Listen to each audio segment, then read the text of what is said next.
डरिए मत, क्योंकि अज्ञान के अंधकार से निकलकर ज्ञान के प्रकाश की ओर बढ़ना ही जीवन का सार है। आइए इस रोमांचक यात्रा को शुरू करते हैं। क्या कभी आपने महसूस किया है कि जीवन एक ऐसी उलझन है जिसका कोई सिरा नजर नहीं आता? हर तरफ भागदौड़, अनिश्चितता और एक धुंधला सा डर। डर कि कहीं हम भटक न जाएं, कहीं हम अपनी मंजिल से दूर ना हो जाएं। लेकिन रुकिए, ठहरिए और गहरी सांस लीजिए, क्योंकि इस कोलाहल के बीच एक ऐसी आवाज है जो सदियों से हमें राह दिखाती आई है। एक ऐसी वाणी जो अंधेरे में भी प्रकाश की किरण बन सकती है। ये आवाज है भगवान कृष्ण की। आज हम उनके कुछ ऐसे ही अनमोल वचनों पर मनन करेंगे जो आपकी जिंदगी की दिशा बदल सकते हैं। ये सिर्फ उदाहरण नहीं है, ये जीवन के सत्य हैं जो हर युग में प्रासंगिक हैं। क्या आप तैयार हैं इस ज्ञान के सागर में गोता लगाने के लिए? तो चलिए मिलकर करते हैं इस यात्रा का आरंभ। भगवान कृष्ण कहते हैं, कर्म पर ही तुम्हारा अधिकार है, उसके फलों पर कभी नहीं। इसलिए कर्म फल की इच्छा मत करो और कर्म न करने में भी आसक्ति मत रखो। इस श्लोक में जीवन का एक गहरा रहस्य छुपा है। हम अक्सर अपने कर्मों के फल के बारे में सोचते रहते हैं, जिससे चिंता और तनाव पैदा होता है। कृष्ण हमें सिखाते हैं कि हमारा ध्यान सिर्फ अपने कर्म पर होना चाहिए, उसे पूरी निष्ठा और ईमानदारी से करना चाहिए। फल क्या होगा, ये हमारे हाथ में नहीं है। सोचिए, अगर एक माली हर दिन ये सोचने लगे कि उसके लगाए हुए बीज में कब फल आएगा, तो क्या वो ठीक से पौधों की देखभाल कर पाएगा? शायद नहीं। उसी तरह हमें भी अपने कर्मों को बिना फल की चिंता किए करते रहना चाहिए। सुख और दुख, लाभ और हानि, जय और पराजय को समान मानकर युद्ध के लिए तैयार हो जाओ। इस प्रकार कर्म करने से तुम्हें कोई पाप नहीं लगेगा। जीवन में सुख, दुख, लाभ, हानि तो आते जाते रहते हैं। कृष्ण हमें सिखाते हैं कि हमें इन परिस्थितियों में समान भाव रखना चाहिए। जब हम इन द्वंद्वों से ऊपर उठकर अपने कर्तव्य का पालन करते हैं तो हम किसी भी नकारात्मकता से मुक्त रहते हैं। पहले हमने कर्म करने पर ध्यान केंद्रित किया, अब हम उस मानसिक संतुलन की बात कर रहे हैं जो हमें कर्मों के फल के प्रति अनासक्त रहने में मदद करता है। लेकिन क्या ये संभव है? क्या हम सच में सुख और दुख को समान मान सकते हैं? अपने द्वारा अपना उद्धार करो और अपने को अधोगति में मत डालो। वास्तव में आत्मा ही आत्मा का मित्र है और आत्मा ही आत्मा का शत्रु है। ये श्लोक हमें आत्म जिम्मेदारी का पाठ पढ़ाता है। हमारी उन्नति और अवनति दोनों हमारे अपने हाथों में है। यदि हम सकारात्मक विचारों और कार्यों को अपनाते हैं तो हम अपना उद्धार कर सकते हैं। वहीं नकारात्मकता हमें नीचे गिरा सकती है। क्या आप जानते हैं कि आपकी सबसे बड़ी बाधा कौन है? वो कोई और नहीं, आप स्वयं हैं। आपके नकारात्मक विचार, आपकी कमजोर इच्छा शक्ति आपको आगे बढ़ने से रोक सकती है। लेकिन अच्छी खबर यह है कि आप ही अपनी सबसे बड़ी ताकत बन सकते हैं। श्रद्धावान, तत्पर और इंद्रियों को संयम में रखने वाला ज्ञान प्राप्त करता है। ज्ञान प्राप्त करके वह तुरंत परम शांति को प्राप्त होता है। ज्ञान का महत्व बताते हुए कृष्ण कहते हैं कि सच्ची श्रद्धा, लगन और आत्मनियंत्रण से ही ज्ञान प्राप्त होता है।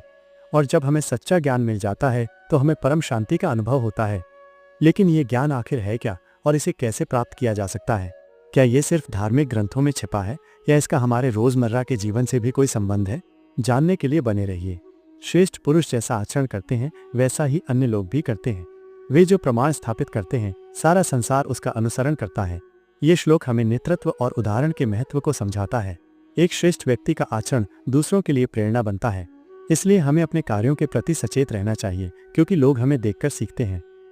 कभी आपने सोचा है कि आपके बच्चे या आपके आसपास के लोग आपसे क्या सीखते हैं? आपकी छोटी छोटी आदतें भी उनका भविष्य बना सकती हैं। तो क्यों न हम एक ऐसा उदाहरण पेश करें जिस पर सबको गर्व हो। मैं सभी प्राणियों के हृदय में स्थित हूँ। मुझसे ही स्मृति, ज्ञान और विस्मृति होती है। सभी वेदों द्वारा जानने योग्य मैं ही हूँ। वेदांत का कर्ता और वेदों का ज्ञाता भी मैं ही हूँ। इस श्लोक में भगवान कृष्ण अपनी सर्वव्यापकता का वर्णन करते हैं। वे कहते हैं कि वे हर प्राणी के हृदय में विराजमान हैं। ज्ञान, स्मृति और यहाँ तक कि विस्मृति भी उन्हीं से आती है। वे ही वेदों के ज्ञाता और वेदांत के रचयिता हैं। कृष्ण ने हमें बताया कि ज्ञान का स्रोत क्या है, लेकिन इस ज्ञान को हम अपने जीवन में कैसे उतारें? क्या सिर्फ सुनकर या पढ़कर हम ज्ञानी बन सकते हैं? हे कुरुनंदन, इस कर्मयोग में निश्चयात्मक बुद्धि एक ही होती है, जबकि अनिश्चयी पुरुषों की बुद्धियां अनेक और अनंत होती हैं। कृष्ण कहते हैं कि सफलता के लिए एकाग्र बुद्धि का होना आवश्यक है। जो लोग अपने लक्ष्य को लेकर निश्चित नहीं होते, उनकी बुद्धियां अनेक दिशाओं में भटकती रहती हैं, जिससे वे किसी भी कार्य को पूरा नहीं कर पाते। क्या आप जानना चाहते हैं कि अपने लक्ष्य पर कैसे टिका जाए? क्या वो कौन सी शक्ति है जो हमें भटकने से बचाती है? रहस्य खुलने वाला है। इस संसार में ज्ञान के समान पवित्र और कुछ भी नहीं है। जो योग में सिद्ध हो गया है वह समय आने पर स्वयं ही अपने भीतर इस ज्ञान को अनुभव करता है। ज्ञान की पवित्रता पर जोर देते हुए कृष्ण कहते हैं कि सच्चा ज्ञान ही सबसे पवित्र है। इसे बाहर से प्राप्त नहीं किया जा सकता, बल्कि योग और साधना के माध्यम से अपने भीतर ही अनुभव किया जाता है। लेकिन योग क्या है? क्या ये सिर्फ आसन और प्राणायाम तक ही सीमित है या इसका हमारे आंतरिक जीवन से भी कोई गहरा संबंध है? जानने के लिए अगले भाग को ध्यान से देखें। हे धनंजय, आसक्ति को त्याग कर सिद्धि और असिद्धि में समान भाव रखते हुए कर्म करो, समत्व ही योग कहलाता है। कृष्ण योग की परिभाषा बताते हैं। योग का अर्थ है कर्मों में आसक्ति न रखना और सफलता असफलता में समान भाव रखना। जब हम इस तरह से कर्म करते हैं तो हम तनाव और चिंता से मुक्त रहते हैं। जरा सोचिए, अगर आप किसी काम को सिर्फ इसलिए करें क्योंकि वो करना जरूरी है, न कि इसलिए कि आपको उससे कोई फल चाहिए, तो कितना सुकून मिलेगा। यह है योग का असली सार। यह कामना ही क्रोध है जो रजोगुण से उत्पन्न होता है। यह अत्यंत लालची और पापी है, इसे ही तुम अपना शत्रु जानो। कृष्ण काम, इच्छा और क्रोध को मनुष्य का सबसे बड़ा शत्रु बताते हैं। ये रजोगुण से उत्पन्न होते हैं और हमें गलत कार्यों की ओर ले जाते हैं। इसलिए हमें इन पर नियंत्रण रखना सीखना चाहिए। हमने अपने शत्रुओं को पहचाना, लेकिन उनसे कैसे लड़ा जाए? क्या कोई ऐसी तकनीक है जिससे हम अपनी इच्छाओं और क्रोध पर विजय प्राप्त कर सकें? विषयों का चिंतन करने वाले पुरुष की उनमें आसक्ति हो जाती है, आसक्ति से कामना उत्पन्न होती है और कामना से क्रोध उत्पन्न होता है। कृष्ण बताते हैं कि आसक्ति किस प्रकार बढ़ती है। जब हम लगातार विषयों के बारे में सोचते रहते हैं तो हमारी उनमें आसक्ति हो जाती है। आसक्ति से कामना और कामना से क्रोध जन्म लेता है। इस चक्र को तोड़ना बहुत जरूरी है। सावधान, कहीं आप भी तो इस जाल में नहीं फंस रहे। अपनी इच्छाओं पर लगाम लगाइए, वरना ये आपको विनाश की ओर ले जा सकती हैं। अभी समय है, जाग जाइए। किंतु जो पुरुष अपने सभी कर्मों को मुझ में समर्पित करके मुझको ही परम लक्ष्य मानकर अनन्य भक्ति योग से मेरा ध्यान करते हुए मेरी उपासना करते हैं, कृष्ण भक्ति के मार्ग को बताते हैं। जो लोग अपने सभी कर्मों को भगवान को समर्पित कर देते हैं और अनन्य भाव से उनका ध्यान करते हैं, वे जीवन के बंधनों से मुक्त हो जाते हैं। लेकिन भगवान में पूर्ण समर्पण कैसे किया जाए? क्या ये सिर्फ पूजा पाठ तक ही सीमित है या इसका हमारे हर कर्म से कोई संबंध है? जानने के लिए देखते रहिए। उन मुझ में स्थिर चित्त वाले भक्तों का मैं शीघ्र ही मृत्यु रूपी संसार सागर से उद्धार करता हूँ। हे पार्थ, जो भक्त अपना मन भगवान में स्थिर रखते हैं, कृष्ण स्वयं उनका उद्धार करते हैं। वे उन्हें मृत्यु और पुनर्जन्म के चक्र से मुक्त कर देते हैं। ये भक्ति की शक्ति है। क्या आप कभी किसी गहरे संकट में फंसे हुए महसूस किए हैं? सोचिए, अगर कोई ऐसी शक्ति हो जो आपको उस संकट से बाहर निकाल सके। भगवान कृष्ण का यही वादा है अपने सच्चे भक्तों से। हे अर्जुन, मेरे और तेरे अनेक जन्म हो चुके हैं, उन सबको मैं जानता हूँ, परंतु हे परंतप, तू नहीं जानता। कृष्ण अर्जुन को बताते हैं कि उनके और अर्जुन के अनेक जन्म हो चुके हैं, लेकिन कृष्ण उन सभी को जानते हैं, जबकि अर्जुन नहीं। ये हमें आत्मा की अमरता और पुनर्जन्म के सिद्धांत की ओर इशारा करता है। यदि पुनर्जन्म सत्य है तो हमारे आज के कर्मों का हमारे भविष्य पर क्या प्रभाव पड़ेगा? क्या हमारे वर्तमान कर्म हमारे अगले जन्म को निर्धारित करते हैं? इस कर्मयोग में किए हुए कर्म का नाश नहीं होता और न ही इसमें कोई विपरीत फल होता है। इस धर्म का थोड़ा सा भी आचरण महान भय से रक्षा करता है। कर्मयोग का महत्व बताते हुए कृष्ण कहते हैं कि इस मार्ग पर किए गए छोटे से प्रयास का भी नाश नहीं होता और ये बड़े से बड़े भय से हमारी रक्षा करता है। क्या आप एक ऐसे रास्ते की तलाश में हैं जो आपको हर खतरे से बचा सके?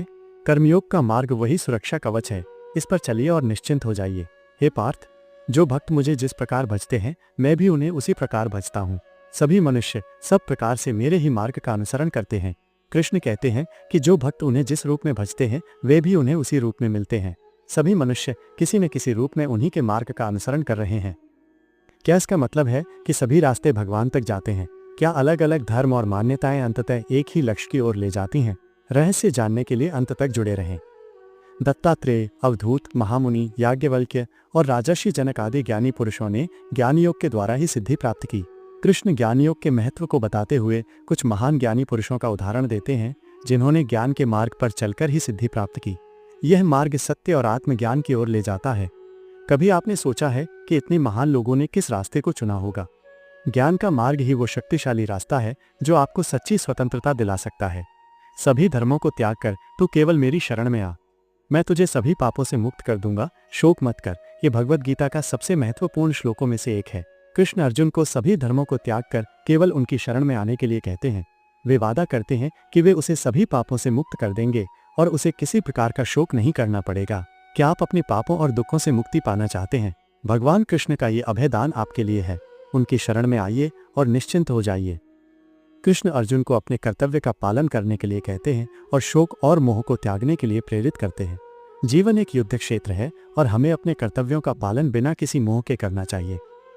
तो ये थे भगवान कृष्ण के कुछ अनमोल वचन जो हमें जीवन के हर मोड़ पे मार्गदर्शन कर सकते हैं। हमने देखा कि कैसे कर्म, ज्ञान, भक्ति और योग के माध्यम से हम एक खुशहाल और सफल जीवन जी सकते हैं। डर को त्याग कर ज्ञान के प्रकाश में आगे बढ़ें, सुख दुख में समान भाव रखें और अपने कर्मों को पूरी निष्ठा से करें। यही भगवान कृष्ण का संदेश है। याद रखिए, जीवन की राह आसान नहीं है, लेकिन भगवान कृष्ण के इन वचनों को अपनाकर आप हर मुश्किल का सामना कर सकते हैं। ये सिर्फ उद्धरण नहीं है, यह जीवन जीने की कला है। इसे अपनाइए और अपने जीवन को एक नई दिशा दीजिए। अगर आपको ये वीडियो पसंद आया हो और आप भगवान कृष्ण के ऐसे ही और प्रेरणादायक वचनों के बारे में जानना चाहते हैं तो हमारे चैनल को सब्सक्राइब करना ना भूलें। और हाँ, अब आपकी स्क्रीन पर एक और महत्वपूर्ण वीडियो आ रहा है, माइनस भगवत गीता श्लोक 5, जिसमें आपको और भी गहरा ज्ञान मिलेगा। उस वीडियो को जरूर देखें। आपका बहुमूल्य समय देने के लिए धन्यवाद।